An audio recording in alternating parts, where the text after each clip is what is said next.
ಆತ್ಮೀಯ ಬಂಧುಗಳೇ, ಶ್ರೀಮದ್ ಭಾಗವತಂ ಸ್ಕಂದ 2 ಅಧ್ಯಾಯ 10 ಭಾಗವತವು ಸಕಲ ಪ್ರಶ್ನೆಗಳಿಗೆ ಉತ್ತರ.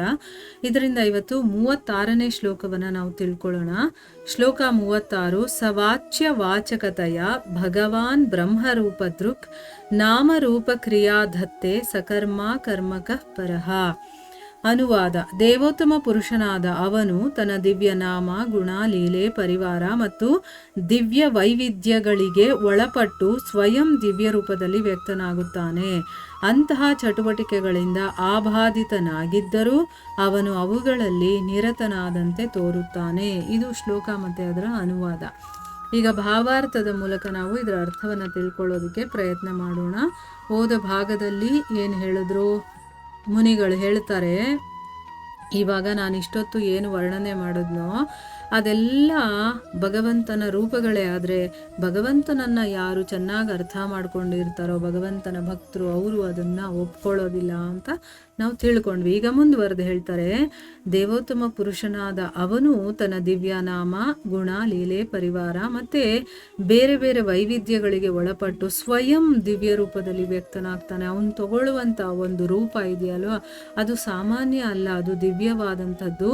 ಅಂತಹ ಚಟುವಟಿಕೆಗಳಿಂದ ಆಬಾಧಿತನಾಗಿದ್ರೂ ಕೂಡ ಅವನೇನು ಅಂತಂದರೆ ಅಲ್ಲಿ ಏನು ಮಾಡ್ತಾ ಇರಲ್ಲ. ಆದರೂ ಕೂಡ ನಮಗೇನು ಅನಿಸುತ್ತೆ, ಅವನು ಕೂಡ ಕೆಲಸಗಳಲ್ಲಿ ನಿರತನಾಗಿದ್ದಾನೆ, ಅವನು ಕೂಡ ತೊಡಗಿದ್ದಾನೆ ಅನ್ನೋ ರೀತಿ ನಮ್ಗನ್ಸುತ್ತೆ. ಈಗ ಕೃಷ್ಣ, ರಾಮ ಎಲ್ಲ ಇಲ್ಲಿಗೆ ಬಂದಾಗ ಅವರು ಲೀಲೆಗಳನ್ನ ಮಾಡ್ತಾರಲ್ಲ, ಆ್ಯಕ್ಚುಲಾಗಿ ಅವ್ರು ಏನೂ ಮಾಡ್ತಾ ಇರಲ್ಲ. ಆದರೆ ನಮ್ಗೇನು ಅನ್ಸುತ್ತೆ, ಅವರು ಕೂಡ ನಮ್ಮ ಥರನೇ ಸಾಮಾನ್ಯ ಮನುಷ್ಯರ ಥರನೇ ಕೆಲಸಗಳನ್ನು ಮಾಡ್ತಾ ಇದ್ದಾರೆ ಅಂತ ನಮ್ಗನ್ಸುತ್ತಲ್ವಾ. ಅದನ್ನು ಇಲ್ಲಿ ಹೇಳ್ತಾ ಇದ್ದಾರೆ. ಈಗ ಭಾವಾರ್ಥದಲ್ಲಿ ಗುರುಗಳೇನು ಹೇಳಿದ್ದಾರೆ ಅಂತ ನೋಡೋಣ.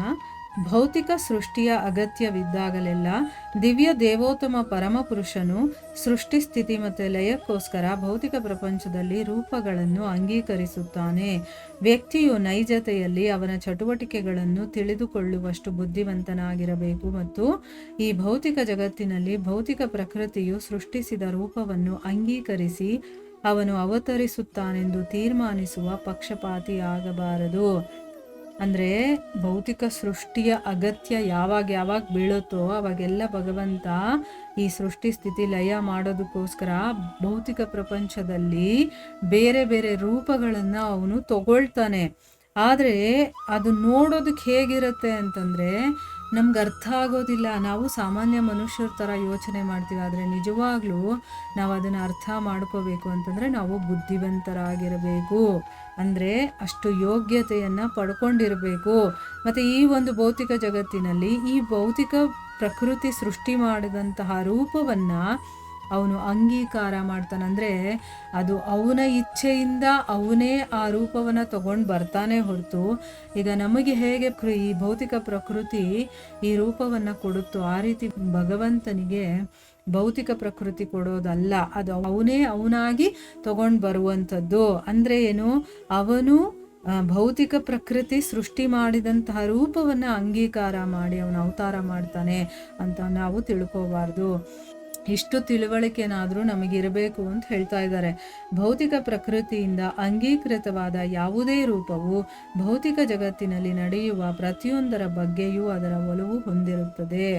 ನಿಶ್ಚಿತ ಅವಧಿಯ ಭೌತಿಕ ಚಟುವಟಿಕೆಗಳನ್ನು ಮಾಡಲು ಭೌತಿಕ ರೂಪವನ್ನು ಒಪ್ಪಿಕೊಂಡ ಬದ್ಧಾತ್ಮನು ಜಡ ನಿಯಮಗಳಿಗೆ ಒಳಪಡುತ್ತಾನೆ. ಆದರೆ ಇಲ್ಲಿ ಈ ಶ್ಲೋಕದಲ್ಲಿ ಭಗವಂತನ ರೂಪಗಳು ಮತ್ತು ಕಾರ್ಯಗಳು ಬದ್ಧಾತ್ಮರಂತೆಯೇ ತೋರಿದರೂ ಅವು ಪ್ರಕೃತಿಗೆ ಅತೀತ ಮತ್ತು ಬದ್ಧಾತ್ಮನಿಗೆ ಅಸಾಧ್ಯವಾದುದು ಎಂದು ಸ್ಪಷ್ಟವಾಗಿ ಹೇಳಲಾಗಿದೆ. ಅಂದರೆ ಈಗ ನಾವು ಭೌತಿಕ ಪ್ರಕೃತಿಯಿಂದ ಒಂದು ರೂಪವನ್ನು ತಗೊಂಡು ಬಂದಿರ್ತೀವಿ. ಆಗೇನಾಗುತ್ತೆ, ಇಲ್ಲಿರುವಂಥ ನಿಯಮಗಳು ಏನಿರುತ್ತೋ ಜಡ ನಿಯಮಗಳು, ಅದಕ್ಕೆ ನಾವು ಒಳಪಡ್ತೀವಿ. ಆ ನಿಯಮಗಳಿಗೆ ಕರೆಕ್ಟಾಗಿ ನಾವು ನಡ್ಕೋಬೇಕಾಗತ್ತೆ. ಅದೇ ರೀತಿ ನಾವು ಮಾಡ್ತೀವಿ ಕೂಡ. ಆದರೆ ಭಗವಂತ ತನ್ನ ರೂಪಗಳನ್ನು ಹೊತ್ತು ಬರ್ತಾನಲ್ಲ, ಆಗ ಅವನು ಮಾಡುವಂಥ ಕೆಲಸಗಳಿದೆಯಲ್ಲ, ಅದು ನಮ್ಮ ಹಾಗೆ ಅಂದರೆ ಬದ್ಧಾತ್ಮರ ಹಾಗೆ ಕಾಣಿಸಿದ್ರೂ ಕೂಡ ಅದು ಪ್ರಕೃತಿಗೆ ಅತೀತವಾಗಿರುತ್ತೆ. ಮತ್ತು ಬದ್ಧಾತ್ಮ ಇದಾನಲ್ಲ, ಅವನು ಮಾಡೋದಕ್ಕಾಗದೇ ಇರೋ ಥರ ಇರುತ್ತೆ ಅಂತ ಸ್ಪಷ್ಟವಾಗಿ ಹೇಳಿದ್ದಾರೆ. ಅಂದರೆ ಈಗ ಭಗವಂತ ಒಂದೇ ಒಂದು ಕಿರುಬೆರಳಲ್ಲಿ ಗೋವರ್ಧನ ಬೆಟ್ಟವನ್ನು ಎತ್ತುತ್ತಾನೆ. ಅದು ನಾವು ಮಾಡೋಕ್ಕಾಗುತ್ತಾ? ಇಲ್ಲ. ಆಮೇಲೆ ಕಾಳಿಂಗ ಮಡುವಿನಲ್ಲಿ ಹೋಗಿ ಕಾಳಿಂಗ ಸರ್ಪದ ಮೇಲೆ ಅವನು ನೃತ್ಯವನ್ನು ಮಾಡ್ತಾನೆ, ಅದನ್ನು ಅಡಗಿಸ್ತಾನೆ. ಅದನ್ನು ನಾವು ಮಾಡೋಕ್ಕಾಗುತ್ತಾ ಇಲ್ಲ. ಬೇಕಾದಷ್ಟು ರಾಕ್ಷಸರನ್ನು ಕೊಂದಾಗ್ತಾನೆ, ಅದನ್ನು ಕೂಡ ಮನುಷ್ಯರು ಮಾಡೋಕ್ಕಾಗಲ್ಲ. ಒಂದು ಚಿಕ್ಕ ಮಗು ಆಗಿದ್ದಾಗ ಅವನು ಪೂತನಿಯನ್ನು ಕೊಲ್ತಾನೆ. ಈ ರೀತಿ ಬೇಕಾದಷ್ಟು ಇನ್ಸಿಡೆಂಟ್ ನಡೆಯುತ್ತಲ್ಲ, ಅದು ಅತಿ ಮಾನುಷ ಕಾರ್ಯ, ಮನುಷ್ಯರು ಮಾಡೋಕ್ಕಾಗದೇ ಇರುವಂಥದ್ದು ಭಗವಂತ ಮಾತ್ರ ಮಾಡೋದಕ್ಕೆ ಸಾಧ್ಯ. ಅಂದರೆ ಅವನು ನಮ್ಮ ಹಾಗೆ ಸಾಮಾನ್ಯ ಮನುಷ್ಯನಾಗಿ ಕಾಣಿಸ್ತಾ ಇದ್ರು, ಅವನು ಸಾಮಾನ್ಯವಾಗಿರೋದಿಲ್ಲ. ಅವನು ಮಾಡುವಂಥ ಕಾರ್ಯಗಳೆಲ್ಲ ವಿಶೇಷವಾಗಿರತ್ತೆ. ದೇವೋತ್ತಮ ಪರಮಪುರುಷನಾದ ಅವನು ಅಂತಹ ಚಟುವಟಿಕೆಗಳಿಂದ ಸದಾ ಆಬಾಧಿತನಾಗಿರುತ್ತಾನೆ. ಭಗವದ್ಗೀತೆಯಲ್ಲಿ ಭಗವಂತನು ಹೇಳುತ್ತಾನೆ, ಇಲ್ಲಿ ಭಗವದ್ಗೀತೆಯಲ್ಲಿ ಒಂದು ಶ್ಲೋಕವನ್ನ ಹೇಳ್ತಾ ಇದ್ದಾರೆ. ಅಲ್ಲಿ ಭಗವಂತ ಏನು ಹೇಳಿದ್ದಾನೆ ಅಂತ ನೋಡೋಣ. ನಮಾಂ ಕರ್ಮಾಣಿ ಲಿಂಪಂತಿ ನಮೇ ಕರ್ಮ ಫಲೆ ಸ್ಪೃಹ ಇತಿ ಮಾಂ ಯೋಭಿಜಾನಾತಿ ಕರ್ಮಭಿರ್ ನ ಸಬದ್ಯತೆ. ಅಂದ್ರೆ ಅರ್ಥ ಏನು? ಯಾವ ಕರ್ಮ ಕೂಡ ನನ್ನನ್ನು ಅಂಟೋದಿಲ್ಲ. ಅವನೇ ಭಗವಂತ ಸ್ವಯಂ ಭಗವದ್ಗೀತೆಯಲ್ಲಿ ಹೇಳಿದ್ದಾನೆ, ನಾನು ಏನೇ ಕೆಲಸ ಮಾಡ್ತಾ ಇದ್ರು ಕೂಡ ಅದ್ಯಾವುದು ನನಗೆ ಅಂಟ್ಕೊಳ್ಳೋದಿಲ್ಲ, ನಾನು ಯಾವುದೇ ಕರ್ಮಫಲವನ್ನು ಬಯಸೋದಿಲ್ಲ. ನನ್ನ ವಿಷಯದಲ್ಲಿ ಈ ರೀತಿ ಯಾರು ಸರಿಯಾಗಿ ಅರ್ಥ ಮಾಡ್ಕೊಳ್ತಾರೋ ಅವ್ರಿಗೂ ಕೂಡ ಫಲಾಪೇಕ್ಷೆಯ ಕರ್ಮಬಂಧನ ಇಲ್ಲ ಅಂತ ಭಗವಂತ ಸ್ವಯಂ ಹೇಳಿದ್ದಾನೆ. ಅವನನ್ನು ಅರ್ಥ ಮಾಡಿಕೊಂಡ್ರೂ ಕೂಡ ನಮಗೆ ಫಲಾಪೇಕ್ಷೆಯ ಬಂಧನ ಇರೋದಿಲ್ಲ ಅನ್ನೋದನ್ನು ಅಲ್ಲಿ ಹೇಳಿದ್ದಾನೆ. ಭಗವಂತ ತನ್ನ ವಿವಿಧ ಅವತಾರಗಳು ಮತ್ತು ವ್ಯಕ್ತಿತ್ವಗಳಿಂದ ಅವನು ಮಾಡುವಂತೆ ತೋರುವ ಚಟುವಟಿಕೆಗಳಿಂದ ಎಂದೂ ಬಾಧಿತನಾಗುವುದಿಲ್ಲ. ಕಾಮ್ಯ ಕರ್ಮಗಳಿಂದ ಯಶಸ್ಸನ್ನು ಸಾಧಿಸುವ ಯಾವ ಬಯಕೆಯನ್ನೂ ಅವನು ಹೊಂದಿಲ್ಲ. ಭಗವಂತನು ಸಂಪತ್ತು, ಬಲ, ಯಶಸ್ಸು, ಸೌಂದರ್ಯ, ಜ್ಞಾನ ಮತ್ತು ವೈರಾಗ್ಯಗಳೆಂಬ ತನ್ನ ವಿವಿಧ ಶಕ್ತಿಗಳಿಂದ ಪೂರ್ಣನಾಗಿದ್ದಾನೆ. ಆದ್ದರಿಂದ ಅವನು ಬದ್ಧಾತ್ಮನಂತೆ ದೈಹಿಕ ಶ್ರಮ ಪಡುವ ಕಾರಣವಿಲ್ಲ. ಆದ್ದರಿಂದ ಭಗವಂತನ ದಿವ್ಯ ಲೀಲೆಗಳ ಮತ್ತು ಬದ್ಧಾತ್ಮರ ಚಟುವಟಿಕೆಗಳ ನಡುವೆ ವ್ಯತ್ಯಾಸ ಮಾಡಬಲ್ಲ ಬುದ್ಧಿವಂತ ವ್ಯಕ್ತಿಯೂ ಕೂಡ ಚಟುವಟಿಕೆಗಳ ಪರಿಣಾಮಗಳಿಗೆ ಬದ್ಧನಾಗುವುದಿಲ್ಲ. ಅಂದ್ರೆ ಈಗ ಭಗವಂತ ಬೇರೆ ಬೇರೆ ಅವತಾರಗಳನ್ನು ತಗೊಳ್ತಾನೆ. ಆಮೇಲೆ ಅವನು ಮಾಡುವಂತಹ, ಅವನು ತೋರಿಸುವಂತಹ ಬೇಕಾದಷ್ಟು ಚಟುವಟಿಕೆಗಳು ಇರುತ್ತಲ್ವಾ, ಅದರಿಂದ ಅವನು ಬಾಧಿತನಾಗೋದಿಲ್ಲ. ಅಂದರೆ ಏನು? ಈಗ ನಾವೇನೋ ಒಂದು ಇಚ್ಛೆ ಇಟ್ಕೊಂಡು ನಾವೇನೋ ಒಂದು ಕೆಲಸ ಮಾಡಿದಾಗ ಅದರ ಪ್ರತಿಫಲ ನಮಗೆ ಸಿಗುತ್ತೆ. ಅದರಿಂದ ನಮಗೆ ಏನು ಬರುತ್ತೋ ಅದನ್ನು ನಾವು ಅನುಭವಿಸ್ಬೇಕಾಗುತ್ತೆ. ಕರ್ಮ ಬಂಧನ ಅಂತ ಹೇಳ್ತೀವಿ. ಅಂದರೆ ಆ ಕರ್ಮ ಫಲವನ್ನು ನಾವು ಅನುಭವಿಸ್ಬೇಕಾಗಿರತ್ತೆ. ಆದರೆ ಭಗವಂತ ಹಾಗಲ್ಲ. ಯಾಕೆ ಅಂತಂದರೆ ಅವನು ಯಾವ ಬಯಕೆಗಳನ್ನು ಹೊಂದಿಲ್ಲ. ನನಗೆ ಯಶಸ್ಸು ಬೇಕು, ನನ್ನ ಕೀರ್ತಿ ಬೇಕು, ಇದ್ಯಾವುದು ಅವನಿಗಿಲ್ಲ. ಯಾಕೆ ಅಂತಂದರೆ ಅವನು ಷಡೈಶ್ವರ್ಯ ಸಂಪೂರ್ಣನಾಗಿರೋವನು, ಅಷ್ಟೈಶ್ವರ್ಯಗಳಿಂದ ಪರಿಪೂರ್ಣನಾಗಿರೋವನು. ಅವನ ಹತ್ರ ಎಲ್ಲ ಇದೆ ಅಂತಂದಮೇಲೆ ಅವನು ಯಾಕೆ ಬೇರೋದಕ್ಕೋಸ್ಕರ ಬಯಸಬೇಕು? ಇನ್ನು ಅವನಿಂದ ನಾವು ಬಯಸ್ತೀವಿ ಅದನ್ನು ಅಲ್ವಾ? ಈಗ ಸಾಹುಕಾರನಾಗಿರ್ತಾನೆ, ಅವನು 10 ರೂಪಾಯಿಗೋಸ್ಕರ ಯಾರತ್ತಾದರೂ ಭಿಕ್ಷೆ ಬೇಡಕ್ಕೆ ಹೋಗ್ತಾನ? ಇಲ್ಲ. ಯಾಕಂದರೆ ಅವನ ಹತ್ರನೇ ಕೊಳಿಯೋಷ್ಟು ದುಡ್ಡಿರುತ್ತೆ. ಅವನು 10 ರೂಪಾಯಿಗೋಸ್ಕರ ಅಲ್ಲಿ ಇಲ್ಲಿ ಯಾಕೆ ಅಲ್ದಾಡ್ತಾನೆ ಅಲ್ವಾ? ಆ ರೀತಿ ಭಗವಂತ ಸಂಪತ್ತು, ಬಲ, ಯಶಸ್ಸು, ಸೌಂದರ್ಯ, ಜ್ಞಾನ ಮತ್ತು ವೈರಾಗ್ಯ, ಷಡೈಶ್ವರ್ಯ ಅಂತ ಹೇಳ್ತಾರೆ ಇದರಿಂದ ಅವನು ಪೂರ್ಣನಾಗಿದ್ದಾನೆ. ಅವನ ಹತ್ರ ಯಾವ ಅಭಾವನೂ ಇಲ್ಲ. ಅದಕ್ಕೋಸ್ಕರ ಅವನು ನಮ್ಮ ಥರ ಕಷ್ಟ ಪಡಬೇಕಾಗೂ ಇಲ್ಲ. ಅದಕ್ಕೋಸ್ಕರನೇ ಭಗವಂತನ ಲೀಲೆಗಳು ಮತ್ತು ಬದ್ಧಾತ್ಮರ ಚಟುವಟಿಕೆಗಳು ಇದೆರಡರ ಮಧ್ಯ ವ್ಯತ್ಯಾಸವನ್ನು ಯಾರು ಅರ್ಥ ಮಾಡ್ಕೊಳ್ತಾನೋ, ನಮ್ಮ ಥರ ಅಲ್ಲ ಭಗವಂತನ ಕಾರ್ಯಗಳು. ಅವನದು ದಿವ್ಯವಾದಂಥದ್ದು. ಅವನು ಯಾರ ಮೇಲೂ ಡಿಪೆಂಡ್ ಆಗಬೇಕಾಗಿಲ್ಲ, ಯಾರನ್ನು ಅವನು ತೃಪ್ತಿಪಡಿಸ್ಬೇಕಾಗಿಲ್ಲ.